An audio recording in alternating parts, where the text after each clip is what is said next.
اس video کو like کیجئے، اپنے دوستوں کے ساتھ شیئر کیجئے، اور اگر ابھی تک آپ نے ہمارے چینل کو سبسکرائب نہیں کیا تو اسے سبسکرائب کر لیجئے اور ساتھ ہی موجود بیل آئیکن کو دبا لیجئے تاکہ آپ کو تمام نئی سٹوریز ملتی رہیں۔ بسم اللہ الرحمن الرحیم۔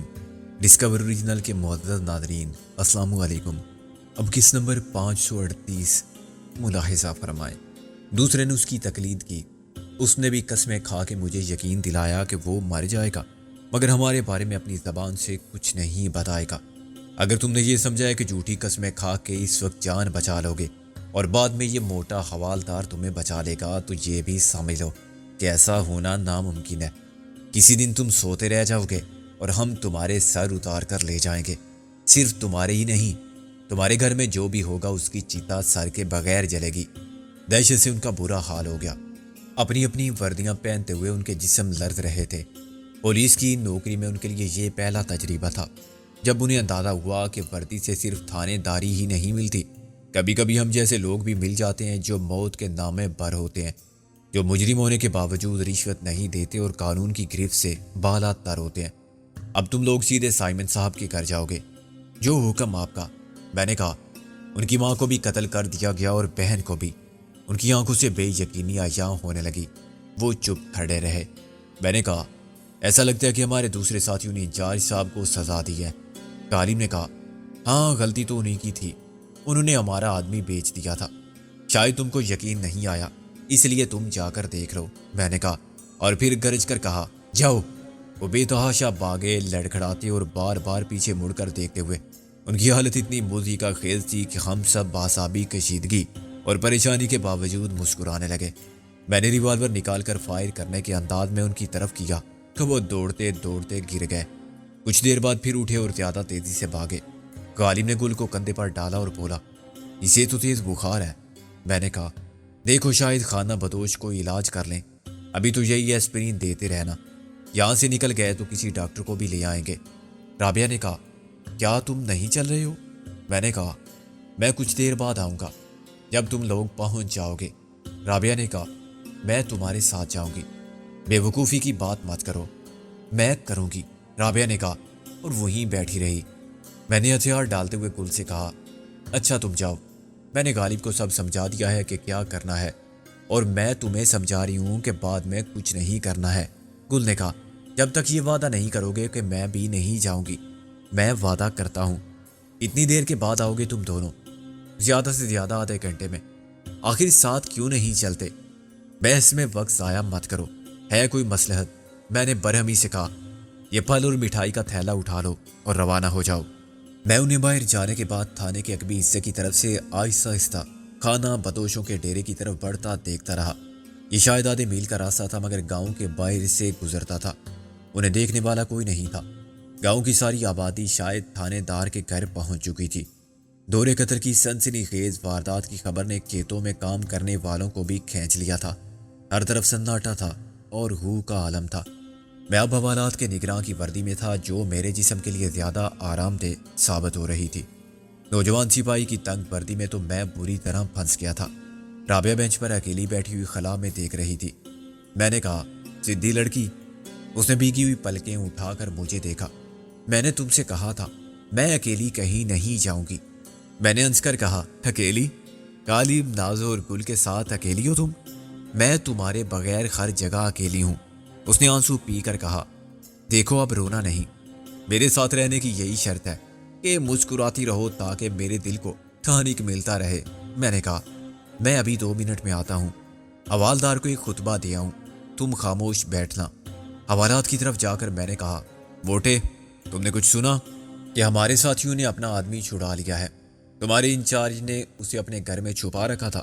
1 لاکھ میں سودا کیا تھا اس نے ہمارے دشمنوں سے، اور وہ 1 لاکھ نقد مانگتا تھا۔ وہ سودا کرنے والوں کے ساتھ بھی نہیں گیا تھا۔ اس نے کہا کہ پیسہ لے آؤ اور اپنا آدمی لے جاؤ۔ وہ گئے تھے پیسہ لینے اور انہوں نے شام تک کا وقت مانگا تھا۔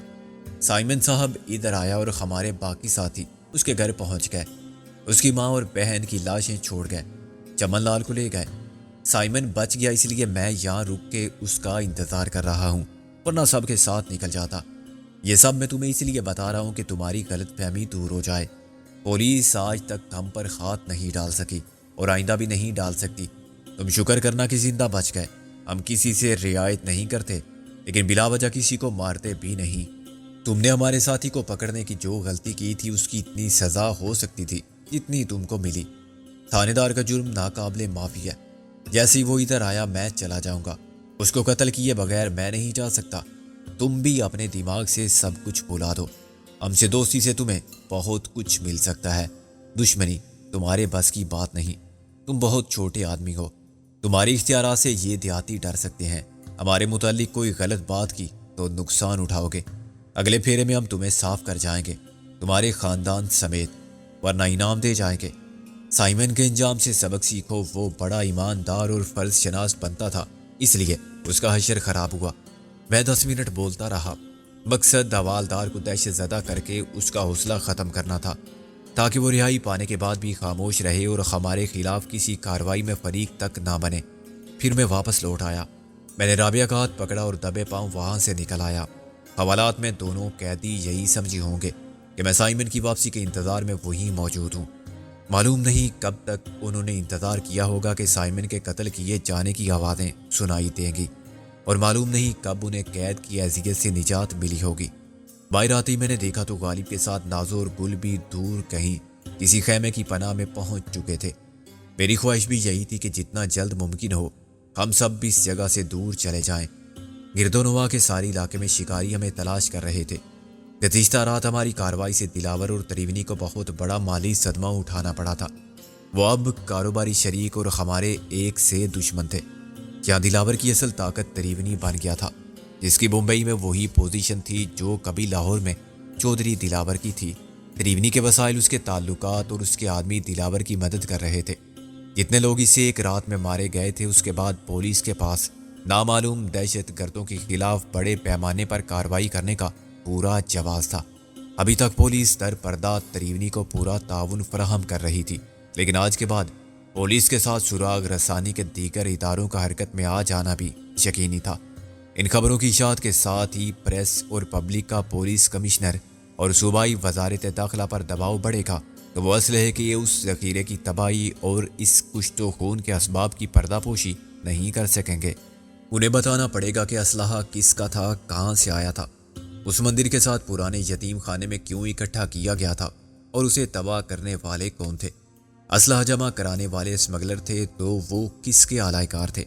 انہوں نے یہ اسلحہ کس سے حاصل کیا تھا اور ان کے مقاصد کیا تھے؟ کیا وہ ملکی سالمیت کے خلاف کسی سازش میں مصروف تھے؟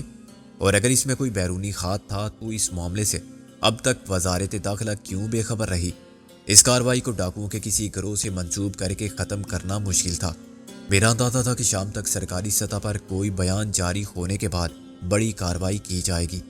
اس سے پہلے بمبئی سے اور دوسرے شہروں سے صحافی اور فوٹوگرافر پہنچنے شروع ہو جائیں گے، اور اس کے بعد ہمارا یہاں سے نکلنا زیادہ مشکل ہو جائے گا۔ یہ بھی ہو سکتا تھا کہ اس خون ریزی اور تباہی کے اسباب کا جائزہ لینے کے لیے دفاعی ماہرین آ جائیں اور یہ سارا معاملہ پولیس کے ہاتھ سے نکل کے ملٹری کی انٹیلیجنس تک پہنچ جائے، یا پھر دونوں کا مشترکہ آپریشن شروع ہو جائے۔ ہنگامہ بڑھے تو تحقیقات کے لیے کمیشن مقرر کر دیا جائے جس کے سامنے سارے شواہد آ جائیں۔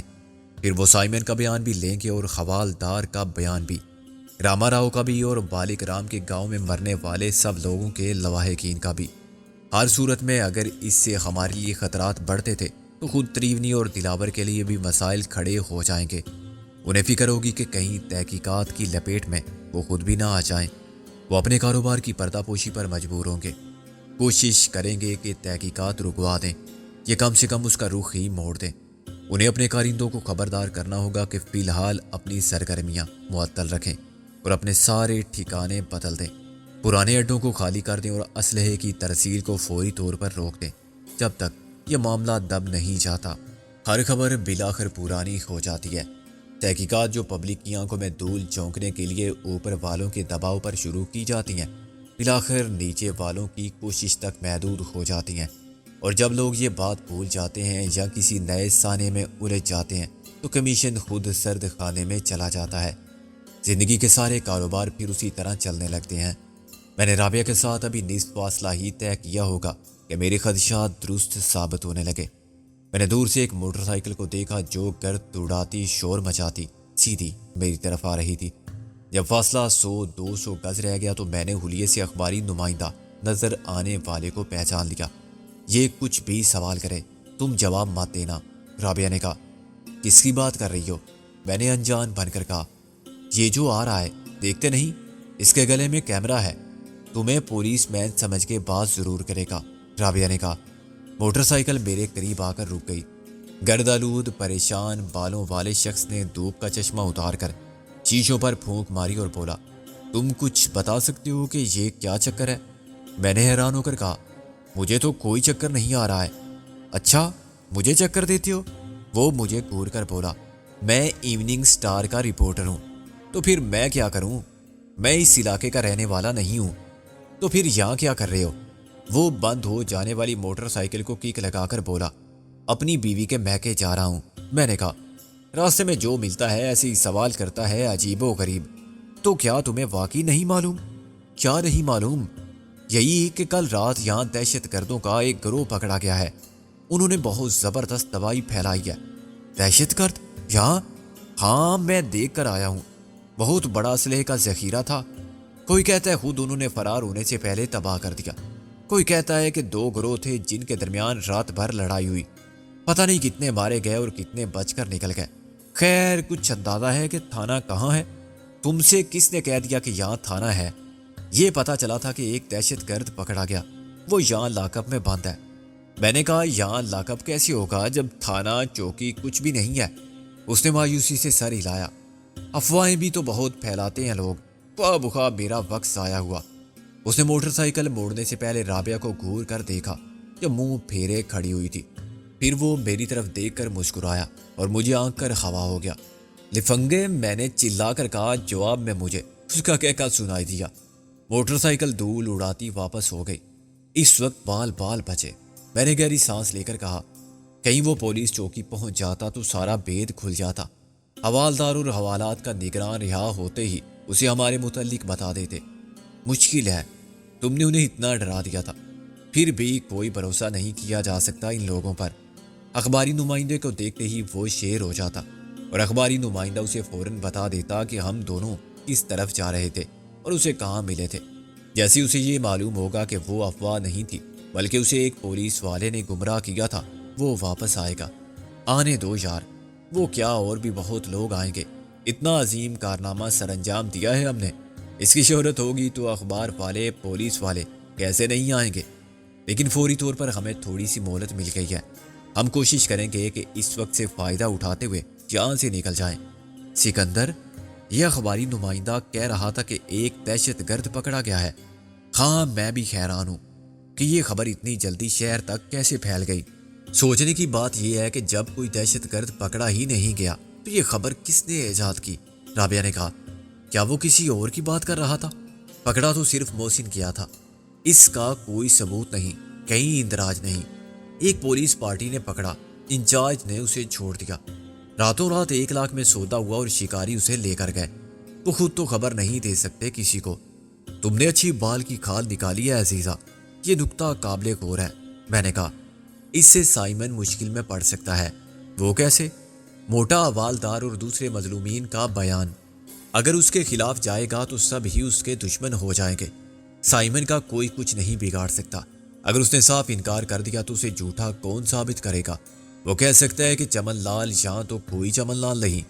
موٹا حوالدار خود کو سچا ثابت کرنے کے لیے کیا ثبوت پیش کرے گا؟ کیا وہ بتائے گا نہیں کہ تھانے دار کی بہن کو اور ماں کو قتل کرنے والے چمن لال کے ساتھی تھے؟ اسے تھانے دار نے 1 لاکھ روپے وصول کرنے کے لیے اپنے گھر میں چھپا رکھا تھا۔ یہ کہانی تم ہی نے سنائی تھی اسے؟ میں نے ہنس کر کہا، اچھا ہے اگر یہ کہانی وہ دوسروں کو سنائے، اسی سے وہ جھوٹا بنے گا۔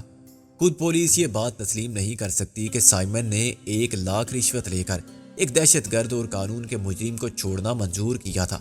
اعلیٰ افسران بھی جانتے ہیں کہ سائمن کو ایمانداری کا کتنا پرانا اور ناقابل علاج مرض لاحق ہے۔ حوالدار ایسی بات کرے گا تو خود اپنے پاؤں پر کلاڑی مارے گا۔ ایک طرف سائمن کی ناراضگی مول لے گا تو دوسری طرف ہماری وارننگ کو نظر انداز کرنے کا رسک لے گا۔ ہم اسے بہت اچھی طرح سمجھا چکے تھے کہ اگر اس نے زبان بند نہ رکھی تو نتائج کا بھی وہ خود ذمہ دار ہوگا۔ مجھے تو محسن کا خیال آتا ہے رہ رہ کر وہ میری وجہ سے ہی پکڑا گیا تھا۔ تمہاری وجہ سے؟ کیوں؟ تم نے کوئی عقل مندی کی تھی؟ نہیں، صورتحال ہی کچھ ایسی ہو گئی تھی کہ میں پکڑی جاتی اگر وہ نہ پکڑا جاتا۔ یہی تو فائدہ ہے عورت ہونے کا، ہر جگہ لیڈیز فرسٹ، مگر مرنا ہو تو جینٹس فرسٹ۔ میں نے کہا وہ لوگ اب محسن کو اور شیلا کو نہ جانے کہاں لے جا کر رکھیں گے۔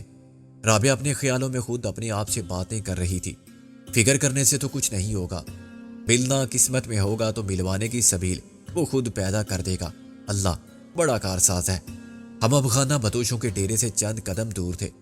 ڈیرا 8-10 بوسیدہ خیموں پر مشتمل تھا۔ یہ خیمے اتنے نیچے تھے کہ کوئی اندر جانے کے بعد سیدھا نہیں کھڑا ہو سکتا تھا۔ یہ باقاعدہ خیمے بھی نہیں تھے۔ آگے پیچھے 10 فٹ کے فاصلے سے 2 ڈنڈے زمین میں گاڑ کے ایک لکڑی دونوں ڈنڈوں کے اوپر باندھ دی گئی تھی اور اس کے اوپر سے ترپال گزار کے دونوں جانب گڑی ہوئی کھونٹیوں کے ساتھ کھینچ کر باندھی گئی تھی۔ چنانچہ خیمے کا نچلا حصہ تو شاید 10 فٹ چوڑا تھا، لیکن اوپر اس کی چوڑائی بتدریج کم ہوتی جاتی تھی۔ خیمے دونوں طرف سے بند تھے۔ دیکھنے سے معلوم نہیں ہو سکتا تھا کہ کس خیمے کے اندر کیا ہے۔ خیمے ایک نیم دائرے میں لگائے گئے تھے۔ ہر خیمے کے باہر ایک گدھا یا خچر فارغ کھڑا ہوا چھٹی کے وقفے سے لطف اندوز ہو رہا تھا اور یقیناً ہم سے زیادہ مطمئن اور بے فکر تھا۔ دیگر ذرائع نقل و حمل میں 2 بیل گاڑیاں تھیں، ان کے اوپر گول چھت تھی۔ کھینچنے والے دونوں بیل نہیں وہ لاغر تھے اور وہیں آمنے سامنے بیٹھے جوگالی کے مقابلے میں مصروف تھے۔ ایک بوڑھی عورت، ایک جوان عورت، 2 بچے خیموں کے باہر ساکت و سامت کھڑے مجھے خوفزدہ اور کینہ پرور نظروں سے دیکھ رہے تھے۔ رابعہ نے کہا معلوم نہیں وہ کس خیمے میں گھس کر بیٹھ گئے ہیں، ابھی معلوم ہو جائے گا۔ میں نے اسے تسلی دی۔ درمیان والے بڑے خیمے سے ایک بوڑھا باہر آیا۔ اس کے سر کے چاروں طرف لمبے لمبے بالوں کی جھالر تھی۔ اس کی سفید مونچھیں لمبی کناروں پر ایسے پھیلی ہوئی تھی، لگتا تھا کہ اس نے ہونٹوں پر بو لگا رکھی ہے۔ بالوں کی سفیدی سے اس کی عمر کا اندازہ 60 برس ہوتا تھا، مگر اس کی جسمانی صحت بہت سے جوانوں سے بہتر تھی۔ وہ اوپر ایک واسکٹ اور نیچے ایک پاجامہ سا پہنے ہوئے تھا، جو چوڑی دار پاجامے کی طرح اس کی ٹانگوں پر فٹ تھا، مگر گھٹنوں سے ذرا نیچے ہی ختم ہو جاتا تھا۔ میں نے مسکرا کر رابعہ سے کہا یہ سردار ہے۔ یہ بات سن کر وہ خوش ہوا اور دانت نکالتا آگے آ گیا۔ اس نے کسی تکلف کے بغیر رابعہ کی طرف ہاتھ بڑھایا اور اس سے ہینڈ شیک کرنے کے بعد مجھ سے بغل گیر ہو گیا۔ میں نے خدا کا شکر ادا کیا کہ جذبات کے اس مظاہرے میں اس کے برعکس نہیں ہوا۔ اس کے جسم سے کڑوے تیل، سڑی ہوئی مچھلی اور گندے انڈوں کی ملی جلی پرفیوم آ رہی تھی۔ میں نے اسے مسکراتے ہوئے برداشت کیا۔ میں آج تک کسی وردی والے سے گلے نہیں ملا تھا۔ اس نے ٹوٹی پھوٹی اردو میں کہا میں بھی تم جیسے سردار کو گلے لگانے کے اعزاز سے آج تک محروم تھا۔ میں نے کہا ہم اور تم دوست ہیں۔ اس نے میرے سینے پر انگلی رکھ کر کہا۔ میں نے دلی دل میں کہا کہ ہاں، پیسہ سب سے بڑا دوستی کا رشتہ قائم کرتا ہے، لیکن زبان سے میں نے کہا ہم لنگوٹیے ہیں، اور اس کے طباق سے سینے پر ہاتھ مار کے بے تکلفی کا جواب دیا اور زور سے ہنسا۔ سردار کے حلق سے چیخ جیسی آواز آئی۔ کھانس کے اس نے لمبی سانس لی اور ساری لانے لگا۔ اردو بھی 25% الفاظ کسی جناتی زبان کے ملا کے بولتا تھا۔ اب اس نے 100% جناتی زبان میں کچھ کہا جو یقیناً کوئی گالی تھی۔ ہمارا دوست آیا ہے یہاں؟ اس نے اقرار میں سر ہلایا اور 2 انگلیاں اٹھا کر کہا 2 بیوی والا۔ میں نے وضاحت اور تردید کو غیر ضروری سمجھتے ہوئے کہا کہاں ہیں وہ سب لوگ؟ مجھے ان کے پاس لے چلو۔ اس نے سر ہلایا اور ہمیں پیچھے آنے کا اشارہ کیا۔ پھر اس نے رک کر رابعہ کی طرف دیکھا اور بولا بیوی ادھر۔ اس نے بڑے خیمے کی طرف اشارہ کیا تھا۔ میں نے اس میں جھانک کر دیکھا تو مجھے گل اور نازو نظر آئیں۔ گل زمین پر بچھے ہوئے میل سے کالے ہونے والے پیوندوں سے بنے ہوئے گدے پر دراز تھی۔ نازو اس کے پاس چپ چاپ اور اداس بیٹھی ہوئی تھی۔ خیمہ عجیب و غریب فضول سامان سے بھرا ہوا تھا۔ رابعہ نے اندر جا کر کہا کیا ہوا نازو؟ ابھی تک تو کچھ بھی نہیں ہوا۔ اس نے گل کی طرف دیکھ کر کہا ان کے پاس بخار کا کوئی علاج ضرور ہے، لیکن ابھی شروع نہیں ہوا۔ تو دیر کس بات کی ہے؟ میں نے کہا غالب کے اور سردار کے مذاکرات جاری ہیں۔ نازو نے کہا خود سردار ہی ڈاکٹر بھی ہے۔ سردار؟ میں نے اپنے پیچھے کھڑے ہوئے شخص کی طرف دیکھ کر کہا کیا یہ سردار نہیں ہے؟ نازو نے کہا نہیں، وہ تو 80 سال کا بوڑھا ہے کچھ ایسا ہی۔ میرا باپ مجھ سے گلے ملنے والے نے شرمندہ ہوئے بغیر کہا اچھا تو آپ ولی عہد بہادر ہیں۔ میں نے کہا مستقبل کے سردار، پرنس آف ویلز۔ رابعہ نے کہا خود کو سردار بتانے والے نے پھر اسی جناتی زبان میں کچھ کہا اور بولا آؤ۔ میں نے اس کی دعوت کو نظر انداز کرتے ہوئے نازو سے کہا کیسا رویہ ہے ان لوگوں کا، بالکل غیر دوستانہ۔ نازو نے کہا دیکھ لو ہم اکیلے بیٹھے ہیں یہاں، ابھی تک کسی نے جان کر بھی نہیں دیکھا۔ یہ غالباً قبائلی ڈسپلن کا مسئلہ ہے۔ سردار کے ساتھ معاہدہ دوستی ہونے سے پہلے دوستی کا مظاہرہ سرکشی کا سمجھا جاتا ہوگا۔ رابعہ بولی تم نے تو اعلان کر دیا تھا کہ لنگوٹیے ہو۔ میں نے مسکرا کر کہا ہماری بات ہو رہا ہے، ہم دونوں سردار ہیں، چلو سردار جی دیکھ لیتے ہیں تمہارے باپ کو بھی۔ اصلی تے وڈا سردار صرف لنگوٹی باندھے فرش خاک پر آلتی پالتی مارے بیٹھا ہوا تھا، اور ایک جلالی شخص تھا، اس کی آنکھیں لال ہو رہی تھی، وہ چیلم میں ڈال کے کچھ پی رہا تھا، یہ اسی کا اثر تھا۔ وہ حیرت انگیز طور پر اپنے ولی عہد سے مشابہ تھا، ایک سی بالوں کی سفید جالر اور ایک سی بو ٹائپ پونچھے، فرق صرف عمر کا تھا اور مزاج کا۔ سردار نرم مزاج اور خوش اخلاق آدمی تھا، اس خیمے میں بھی کاٹ کباڑ کی کمی نہ تھی۔ غالب اس کے سامنے اسی پوز میں بیٹھا ہوا تھا، اس نے مجھے بھی وہیں تشریف رکھنے کی دعوت دی۔ کیا نتیجہ رہا مذاکرات کا؟ میں نے کہا ابھی تو مذاکرات شروع ہی نہیں ہوئے۔ غالب نے دانت نکال کر کہا اتنی دیر سے تم ایک دوسرے کو گھور رہے ہو، بس ہم تو تمہارا انتظار کر رہے تھے، سردار نے کہا اور چیلم میری طرف بڑھائی۔ میں نے معذرت کے بعد کہا سردار ہمیں مدد کی ضرورت ہے، کیا تم جیل سے بھاگے ہو یا کسی کو قتل کر کے آئے ہو؟ سردار نے کہا۔ میں نے کہا کیا کوئی اور سبب نہیں ہو سکتا؟ سردار کی گفتگو میں بھی جناتی زبان کے الفاظ آئے تھے، لیکن ان کا تناسب 10% بھی نہ تھا۔ اس نے ولی عہد بہادر کو دفع ہو جانے کا حکم اپنی فادری زبان میں دیا۔ سردار بولا اگر تم مجرم ہو تو ہم تمہاری نہیں پولیس کی مدد کریں گے۔ میں نے اس قانون پرست فرض شناس شہری کی طرف دیکھ کر غالب کی طرف دیکھا۔ بازار یوں محسوس ہوتا تھا جیسے ہم آسمان سے گرے تو کھجور میں اٹکے تھے اور کھجور سے گرے تو دل دل میں اتر گئے ہیں۔ تاہم ابھی مایوسی کا اظہار قبل از وقت تھا۔ میں نے کہا ہم مجرم نہیں ہیں۔ اس نے نفی میں سر ہلایا۔ تم پولیس والے بھی نہیں ہو تو پھر کیا چکر ہے؟ اس کی ایک بیوی کو گولی لگی ہے، ضرور تم نے کسی پولیس والے کو قتل کیا ہوگا، اس کی گولی سے عورت کو زخم آیا، پھر تم نے اسے مار کے وردی اتار لی۔ میں نے کہا سردار خواہ مخواہ کی باتیں فرض مت کرو، ہم جھوٹ نہیں بولتے، سب مجرم یہی کہتے ہیں۔ اس نے چیلم کا کش لے کر کہا لعنت مجرم پر۔ میں نے برہمی سے کہا ہم تمہیں نقد رقم دیں گے، تم سے مفت مدد نہیں مانگ رہے ہیں ہم۔ ایک دم سردار کے چہرے کا تاثر بدل گیا، اس کی صورت پر بشاشت نظر آنے لگی۔ کتنا پیسہ ہے تمہارے پاس؟ ہمارے پاس جتنا ہے سب تم کو نہیں دے سکتے، تم خود بتا دو کیا چاہیے تمہیں؟ میں نے کہا۔ سردار نے میری بات پر غور کیا اور بولا تمہیں کیا چاہیے؟ میں نے کہا ایک تو ہمیں پناہ چاہیے، 2000 روپے۔ وہ کش لے کر بولا ایسی کپڑے چاہیے جیسے تم سب کے ہیں۔ میں نے کہا 2000 روپے۔ وہ پھر کش لے کر اسی سپاٹ لہجے میں بولا فی مطالبہ 2000 کا ریٹ چل رہا ہے۔ کھاری بولا کم سے کم الفاظ میں زیادہ سے زیادہ مطالبات پیش کرو۔ مجھے اس چالاک عورت سے منسوب روایت یاد آئی، اس کی ایک خواہش پوری ہو سکتی تھی جبکہ وہ 100 سال زندہ رہنا چاہتی تھی۔